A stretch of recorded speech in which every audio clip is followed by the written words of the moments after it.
Praise the Lord. Good evening. સાંજની સલામ.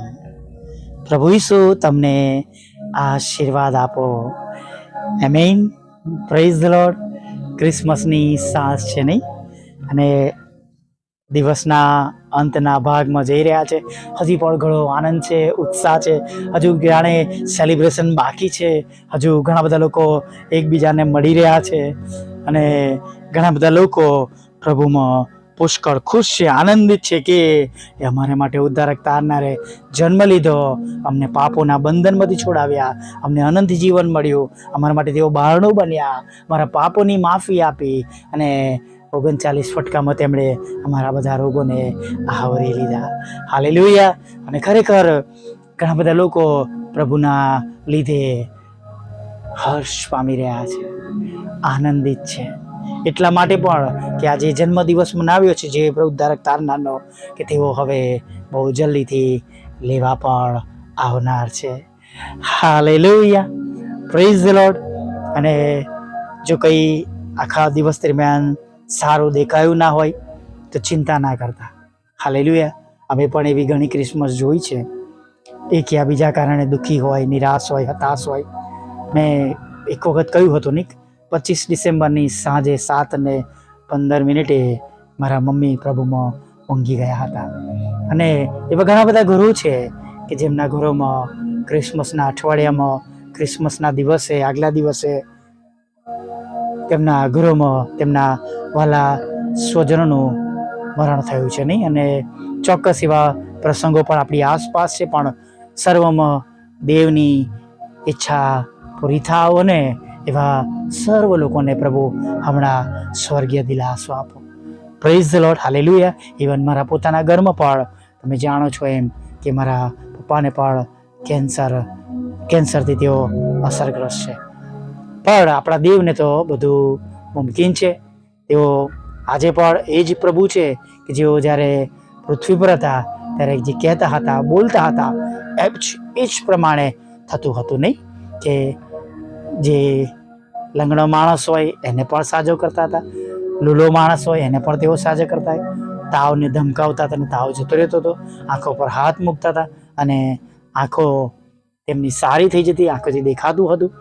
અને ભૂતની સેનાઓ, અશુદ્ધાત્માની સેનાઓને પણ એક હુકમથી તેઓ કાઢી નાખતા હતા. હાલેલુયા. અને એ પ્રભુ જે આ બધા કામો જેમણે કર્યા છે, તેમણે આપણને માટે પણ આ બધા કામોને માટે રસ્તા ખુલ્લા મૂક્યા છે નહીં. અને કહ્યું છે, જેઓ મારા પર વિશ્વાસ કરશે તેઓ મારા કરતાં પણ મોટા કામો કરશે. ને અમે તો જોયું છે.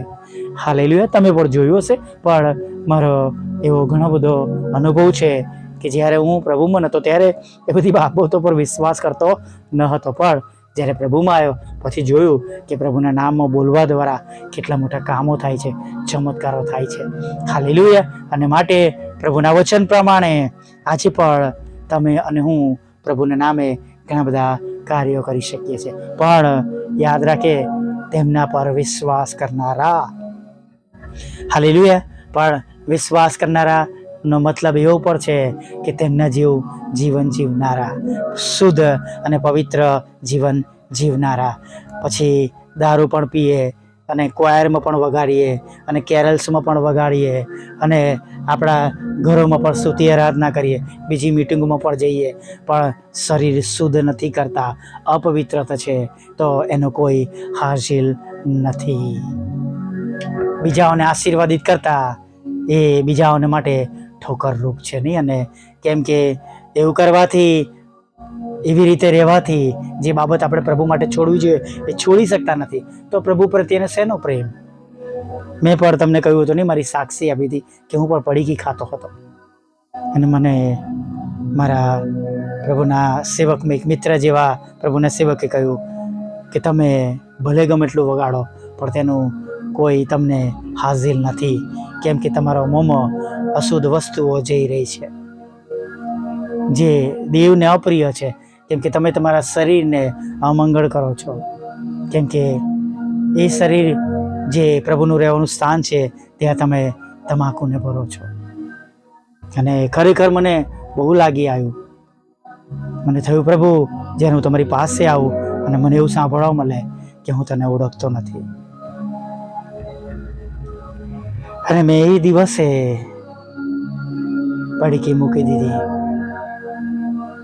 અને આજ સુધી ફરી વાર કદી એ તરફ એ રસ્તા ઉપર ગયો નથી. હાલેલુયા. પ્રભુમાં રહેવું છે તો પ્રભુનું ધોરણ પણ અપનાવવું પડશે. દારૂ પણ છોડવો પડશે, વ્યભિચાર પણ છોડવો પડશે, અનીતિ પણ છોડવી પડશે, પક્ષાપક્ષી પણ છોડવી પડશે, જાત જાતની જે અત્યારે પોલિટિક્સ છે એને પણ છોડવી પડશે. જે કંઈ જગતનું પ્રિય છે પણ જો એ પ્રભુની દ્રષ્ટિમાં સારું નથી તો એને પણ ખચિત છોડવું પડશે. હાલેલુયા. કેમ કે ક્રિસમસના આનંદમાં આપણે પ્રવેશ્યા છે, પણ જે બાબતો આપણા જીવનમાંથી આપણે કાઢવી જોઈએ નથી કાઢતા, તો એ બાબતો આગળ વધવાની છે. ઘણા બધા લોકો એવું કહેતા હોય છે, મેં સાંભળ્યું છે, ક્ષમા કરજો કદાચ કોઈના જીવનની સાથે અથડાઈ આ બાબત, તો અત્યારથી તમને કહું છું કે મેં કોઈના વિશે વિચાર્યું નથી, પણ મેં એવું જોયું છે, સાંભળ્યું છે કે 24ના 25ના ડ્રિંક કરી લો, 31ના કરી લો અને પછી નવા વર્ષથી બધું બંધ કરી દઈશું અને નવા વર્ષથી બધું નવું જીવન જીવીશું નહીં. અને ઘણા બધા લોકો એવું કરતા હોય છે, ઘણા બધા લોકો એવી રીતના તેઓ તેમના જીવનની અંદર તેઓ પ્રતિજ્ઞાઓ લેતા હોય છે. પણ વાલા મિત્રો, આપણે જાણતા નથી કે આપણા જીવનનો છેલ્લો દિવસ ક્યારે છે નહીં. અને આપણે જાણીએ છીએ એમ કે શ્રીમંત માણસ કહે છે કે મેં ઘણા બધા વર્ષોને માટે ઘણું બધું ભેગું કર્યું છે અને પોતાની જાતને કહે છે કે હવે હું મારી વખારો મોટી કરીશ અને ઘણા વર્ષ સુધી મારા જીવને કહીશ તો ખા પી અને આનંદ કર. પણ પ્રભુનો અવાજ આવે છે કે આજે રાત્રે તારી પાસેથી તારો જીવ લઈ લેવામાં આવશે નહીં. મેં એક નર્તકીની વાત કરી હતી કે જે બહુ પૈસા કમાતી હતી અને મોટા મોટા પ્રોગ્રામ્સ તે કરતી હતી, અને એના ઘરમાં કામ કરનાર એક બાઈ જે વિશ્વાસુ હતી, અને તેમણે એક કાગળ તેમના ઘરમાં પડેલું જોયું અને એ નર્તકી બહેનને કહ્યું કે તમે આ મિટિંગમાં જવાના છો?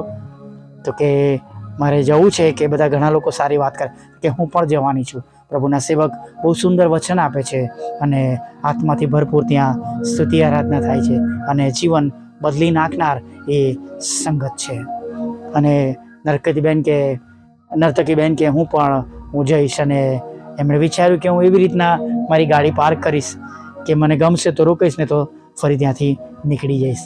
પણ તેઓ ત્યાં પાર્કિંગમાં ગાડી લઈને બેઠા હતા અને પ્રભુનું વચન સીધું તેમની સાથે વાત કરવા લાગ્યું. સ્તુતિ આરાધનામાં તેમને સ્પર્શ મળ્યો. પણ અચાનક તેમના મોબાઈલ પર મેસેજ આવ્યો, ટુનાઇટ યોર પ્રોગ્રામ, આજે રાત્રે તમારો પ્રોગ્રામ છે, સમય પર પહોંચી જતો. અને તેમણે પોતાની ડાયરી ઉગાડી અને કહ્યું કે આજ રાતના પ્રોગ્રામ પછી હું આ બધું છોડી દઈશ અને મારું જીવન પ્રભુને સોંપી દઈશ. પેન વચ્ચે મૂકી ડાયરી બંધ કરી અને તેઓ નીકળી ગયા જે સ્થળ પર જવાનું હતું એ. પણ રસ્તામાં તેમનો અકસ્માત થયો અને ઓન ધ સ્પોટ તેમનો જીવ ચાલ્યો ગયો. અને જ્યારે પોલીસ પોસ્ટમોર્ટમ માટે અને બધી રીતે તેમને તપાસવા માટે હોસ્પિટલ મોકલતા હતા, ત્યારે પોલીસના જવાને એ ડાયરી ખોલી અને જોયું, તેમાં લખ્યું હતું કે આજે રાત્રે મારો આજનો પ્રોગ્રામ પત્યા પછી હું પ્રભુ ઈસુને મારું જીવન સોંપી દઈશ. વાલા મિત્રો, આપણે પણ એવું ન કરીએ. આપણે એવું ના વિચારીએ કે 24મી ડિસેમ્બર, 25મી ડિસેમ્બર અથવા 31મી ડિસેમ્બર પછી આપણે નવા વર્ષમાં આપણે નવા બનીશું. આજે જ તક છે, રાઈટ નાવ. પછી જાણતા નથી.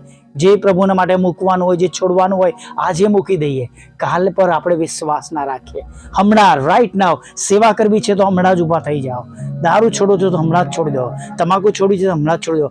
વ્યભિચારમાંથી નીકળી જવું છે તો હમણાં જ નીકળી જાઓ. કેમ કે આગલી પળમાં શું થશે એ તમે અને હું જાણતા નથી. કદાચ એવું કરવાથી, એવું છોડવાથી આપણે આજે આપણા પ્રભુને સૌથી સુંદર ભેટ તેમના જન્મદિવસની આપીશું. આપણું શરીર, હાલેલુયા, આપણું જીવન, હાલેલુયા, પ્રેઝ ધ લોર્ડ. અને જ્યારે એક પાપી પસ્તાવો કરે છે, પ્રભુને જીવન સોંપે છે, ત્યારે આકાશમાં પણ દૂતો આનંદ કરે છે. Praise the lord, hallelujah. આપણે પણ આપણા જીવનો બદલી નાખીએ અને જે કંઈ અગમ્ય બાબતો હોય હાલેલુયા, ખરાબ ન લગાડતા, પણ પોતાની જાતને ચેક કરીને જે બાબત લાગે એને દૂર કરીને પ્રભુની સાથે ક્રિસમસના આનંદમાં સાંજમાં આગળ વધીએ. હાલેલુયા. આવો પ્રાર્થનામાં ભાગ લઈએ. વલ્લા પ્રભુ, અમે તમારી સ્તુતિ કરીએ છીએ અને અમે તમારો પુષ્કળ આભાર માનીએ છીએ. અને પ્રભુ, આભાર માનતા માનતા અમે તમારા ચરણોમાં નમી જઈએ છીએ. હા પ્રભુ, તમારા ચરણોમાં નમી જતા પ્રભુ અમે સ્તુતિ કરતા, આરાધના કરતા પ્રભુ અમે થેન્ક યુ કહીએ છીએ પ્રભુ કે આજની આ સુંદર સાંજમાં તમે અમને દોરી લાવ્યા છો પ્રભુ. અને પ્રભુ, અમે આખા વિશ્વ સાથે ભેગા મળીને પ્રભુ આજની સાંજ પ્રભુ જે ક્રિસમસની ઇવનિંગ છે એમાં અમે પ્રવેશ પામી શક્યા છે, તેને માટે તમારો પુષ્કળ આભાર માનીએ છીએ પ્રભુ. આખા વિશ્વમાં, અમારા દેશમાં અલગ અલગ ભાષાઓ બોલનારની સાથે, અમારા કુટુંબીજનો સાથે, અમારા વાલાઓ સાથે, મિત્ર મંડળ સાથે પ્રભુ અમે અત્યારે તમારી સમક્ષ નમ્યા છે પ્રભુ. ત્યારે પ્રભુ અમે સ્તુતિ કરતા વિનંતી કરીએ છીએ કે પ્રભુ દિવસ દરમિયાન જે કંઈ અમારાથી ભૂલ થઈ હોય એને પ્રભુ તમે ક્ષમા કરજો. અને ખાસ પ્રભુ જે બાબતો અમારે આજે તમારી આગળ મૂકી દેવાની છે, છોડી દેવાની છે, એ વિશે પ્રભુ તમે અમને જ્ઞાન આપો, બુદ્ધિ આપો, ડાપણ આપો. અને જે કંઈ છોડવાનું છે તેના માટે તમે અમને મદદ કરજો પ્રભુ. જો કદાચ અમારી જાતે અમે ખોટી બાબતો મૂકી શકતા નથી તો તમે અમને મદદ કરજો, તમે અમને સહાય કરજો. તમારા સેવક પાઉલ કે છે એમ પ્રભુ કે તેમની સહાયથી તે બધું કરી શકે છે. અને પ્રભુ આજે અમે તમારી પાસે સહાય માંગીએ છીએ કે જે બાબતો અમારે છોડવાની છે એ છોડવાને માટે તમે અમને મદદ કરો પ્રભુ. અને આખા વિશ્વમાં પ્રભુ અમે પ્રભુ બધાની સાથે આનંદ કરતા તમારામાં આગળ વધી શકીએ પ્રભુ, એવું તમે થવા દેજો પ્રભુ. અત્યારે કોઈક દુઃખી છે, નિરાશ છે, ચિંતિત છે, તમે એમનો કબજો લેજો પ્રભુ. જે પણ કારણ હોય તેમના દુઃખનું, તમે તો એવા પ્રભુ છો કે તમે બધું જ બદલી શકો છો. તમને કશું અશક્ય નથી. તમે એવા પ્રભુ છો કે પળવારમાં પપ્પાને તમે સાજા પણ કરી શકો છો ઇન અ મોમેન્ટ પ્રભુ. કેમ કે ગયા વર્ષે તો અમે આજના દિવસે અમે આનંદ કરતા હતા કે તમે મારા પપ્પાને સાજાપણું આપ્યું છે. અને પ્રભુ આજનો દિવસ પણ પ્રભુ ફરીથી આજે અમારા માટે આશીર્વાદ લઈને પ્રભુ આવી શકે છે અને એ આશીર્વાદની બાબતો અમને પ્રાપ્ત કરી શકીએ છીએ, અમને આશીર્વાદ મળી શકે જેવો અમે વિશ્વાસ કરીએ છીએ. ત્યારે પ્રભુ પ્રાર્થના કરીએ છીએ કે તમે તમામ એવા રોગોથી પીડાતા લોકોને નવું જીવન આપો, નવી તક આપો અને નવેસરથી પ્રભુ તમારી પાછળ તેઓ ચાલે એવું તમે થવા દેજો પ્રભુ. સાથે પ્રાર્થના કરીએ છીએ પ્રભુ તમારા બાળકોને આજના દિવસની અંદર ઘણા બધા ખર્ચની જરૂર પડી હશે પ્રભુ, ઘણા નાણાંની જરૂર પડી હશે અને ઘણી જગ્યાઓ પર પ્રભુ તેમને ઘણી બધી વસ્તુઓની જરૂર પડી હશે પ્રભુ. અમે પ્રાર્થના કરીએ છીએ જે કંઈ તેમની આવશ્યકતા હોય પ્રભુ તમારા પવિત્ર નામમાં એ સર્વ પ્રકારની આવશ્યકતાઓ તેમને પ્રાપ્ત થાય, મળે એવી અમે પ્રાર્થના કરીએ છીએ પ્રભુ. પ્રાર્થના કરતા પ્રભુ તમને વિનંતી કરીએ છીએ જેમ આખો દિવસ અમારી સાથે રહ્યા છો એમ પ્રભુ આગળના દિવસમાં પણ તમે અમારી સાથે રહેજો, અમારી સંભાળ લેજો, અમારી કાળજી લેજો પ્રભુ પિતા. અને પ્રભુ જે મકાન વેચાવાની જરૂર છે પ્રભુ એ મકાન વેચાય પ્રભુ. અને પ્રભુ એની પાછળના જે બધા કારણો છે, એની પાછળના જે કંઈ પ્રભુ આશીર્વાદો છે પ્રભુ જે તે વ્યક્તિને મળવા પાત્ર છે પ્રભુ, એને માટેની રૂકાવટો તમે તોડો, ખોલા કરો અને રસ્તા પ્રભુ તમે પાતળા કરો જેથી કરીને પ્રભુ એ મકાન વેચાય ને એનો આશીર્વાદ પ્રભુ જે પ્રમાણે નક્કી કરવામાં આવ્યો છે એ પ્રમાણે એ આશીર્વાદોથી એ કુટુંબો, એ ઘરો ભરાઈ જાય એવી અમે પ્રાર્થના કરીએ છીએ પ્રભુ પિતા. માદાઓને સાજા કરજો પ્રભુ પિતા. જેઓના ઘરોમાં લડાઈ ઝઘડો છે, કંકાસ છે પ્રભુ, ત્યાં તમારી શાંતિ સ્થાપજો પ્રભુ. પતિ પત્નીના લડાઈ ઝઘડા દૂર કરજો પ્રભુ પિતા. પતિ પત્ની એક બને, ડિવોર્સ ખાલીસ થાય પ્રભુ પિતા. જેઓ વ્યભિચારમાંથી છુટકારો મળે, જેઓ દારૂ પીવે છે તેમને દારૂમાં છુટકારો મળે, જેઓ જુદા જુદા વ્યસન કરે છે તેમાંથી એમને છોડાવી લેવામાં આવે, તેમનો આત્માઓ નાશમાં ન જાય પ્રભુ એવી અમે પ્રાર્થના કરીએ છીએ. તમે એમને બચાવો પ્રભુ એવી અમે પ્રાર્થના કરીએ છીએ પ્રભુ. ખાસ તમારી આગળ નમ્યા છે પ્રભુ ત્યારે લગ્નનો આશીર્વાદ તમારા બાળકોને આપજો પ્રભુ, નાણાંનો આશીર્વાદ આપજો પ્રભુ, વિદેશ જવાના માર્ગોને તમે તેમના ખુલ્લા કરજો પ્રભુ પિતા. અને પ્રભુ તેમને પ્રભુ જે વાનાની અગત્યતા છે એમાં પ્રભુ મકાનની જરૂર છે, લોનની જરૂર છે, નાણાંની જરૂર છે પ્રભુ પિતા, જુદી જુદી રીત પરીક્ષાઓમાં દેશ વિદેશમાં પાસ થવાની જરૂર છે પ્રભુ. તો તમે એમની સાથે રહો, તેમની સંભાળ લો, અને જેમ અગત્યતા છે પ્રભુ એમ તમારી મોટી કૃપા, તમારી દયા તેઓના ઘરોમાં, કુટુંબમાં હમણાં થાય પ્રભુ, એવી અમે પ્રાર્થના કરીએ છીએ. તેમના રૂકાવટના સરકારી કામો પણ પ્રભુ આગળ વધે, તેમના પર મૂકવાના કુટુંબમાં તો કોર્ટ કેસને એફઆઈઆર ખાલી જ થાય પ્રભુ, એવું થવા. જેમની પાસે કોઈ આવકના સાધન નથી, જોબ નથી, બિઝનેસ નથી, તમે તેમને જોબ આપો, બિઝનેસ આપો, અને જેમની જોબ છે એને આશીર્વાદિત કરો, જેમના બિઝનેસ છે પ્રભુ એને બમણા આશીર્વાદી ભરપૂર કરો. જેઓ સાંભળે છે, બીજાને મોકલે છે, વિશ્વાસ કરે છે પ્રભુ, તમે એમના પર મોટી દયા અને કૃપા કરજો. અમારી જેમ ઇન્ડિપેન્ડન્ટ સેવાઓ કરે છે પ્રભુ, તેમની સેવાઓનું, તેમના ઘરોનું, તેમના કુટુંબનું ભરણ પોષણ તમે કરજો. તેમની મિનિસ્ટ્રીઓ દ્વારા, તેમની સેવાઓ દ્વારા ઘણા બધા આત્મા જીતાય, વોટ્સઅપ, ફેસબુક, યુટ્યુબની સેવાઓ આશીર્વાદિત થાય ને પ્રભુ, તેમના ઘરોની સગળી પ્રકારની જરૂરિયાતો હમણાં અત્યારે તમારા દૂતો દ્વારા પૂરી પાડવામાં આવે એવું પ્રભુ તમે થવા દેજો. આગળના સમયમાં પ્રભુ અમારી સાથે રહેજો, વિધવા બહેનો, વિધુરો, અનાથોની સાથે રહેજો, મનબુદ્ધિના લોકો, માનસિક રોગીઓ, વિકલાંગોની પણ તમે સાથે રહેજો. દરેકને ક્રિસમસનો સાધનો આનંદ આપજો, નાના મોટા પાપોના માફ કરજો પ્રભુ, સર્વ પ્રકારની જરૂરિયાત પૂરી પાડજો, ખોરાક, વસ્ત્ર, પાણી આપજો. અને પ્રભુ એક નવી સવારમાં ફરીવાર તમારું ભજન કરવાનું તક આપજો એવું માંગતા પ્રભુ ઈસુના નામમાં આટલું સાંભળો અને દેવ બાપ માન્ય કરજો. આમીન, આમીન, આમીન.